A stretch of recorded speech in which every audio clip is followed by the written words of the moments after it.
The Black Tide's Secret. Chapter 2. Shadows Beneath.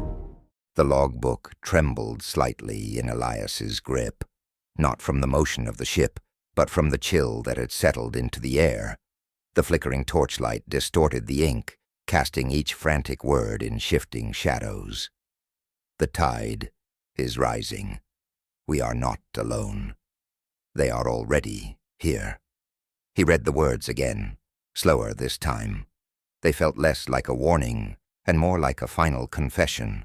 He closed the book and looked into the open hatch again. The captain's corpse stared back, mouth agape, frozen in terror. It had not moved, and yet Elias felt as though it might at any moment. Behind him, Jorah shifted uneasily.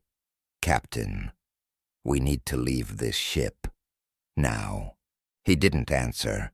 He was listening to the creak of the ship, the soft moan of timbers long undisturbed.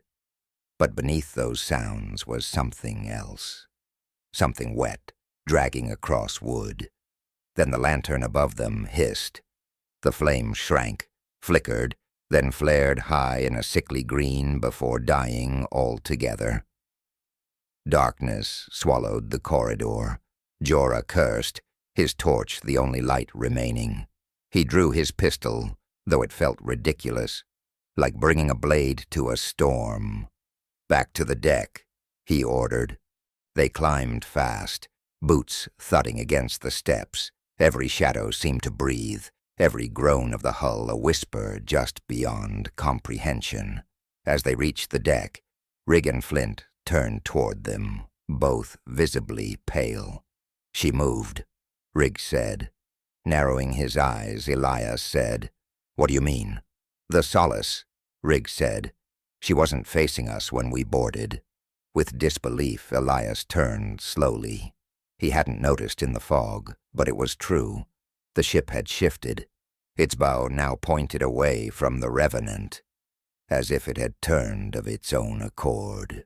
A low sound rumbled through the mist, not thunder, not waves, a voice, distant, garbled, like someone screaming through water. Vance gripped the rail, eyes wide. "There's someone in the fog." The captain stepped forward slowly, peering into the thick gray. For a moment there was nothing, just mist and silence. Then a shape, a figure, barely visible, standing on the water. No boat, no wake, just a tall, shadowed silhouette, watching. "Back to the ship," Elias said, voice flat. "Now." The crew moved quickly, lowering themselves into the boat without protest. Elias was the last to climb down, his eyes never leaving the figure.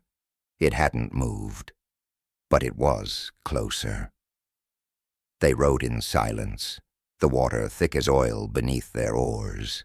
The fog clung to their skin like cobwebs, muffling every sound. Behind them, the Solace disappeared into the gray. Only when they were halfway back to the Revenant did Elias finally allow himself to speak. "No one returns to that ship," he said. "Not again."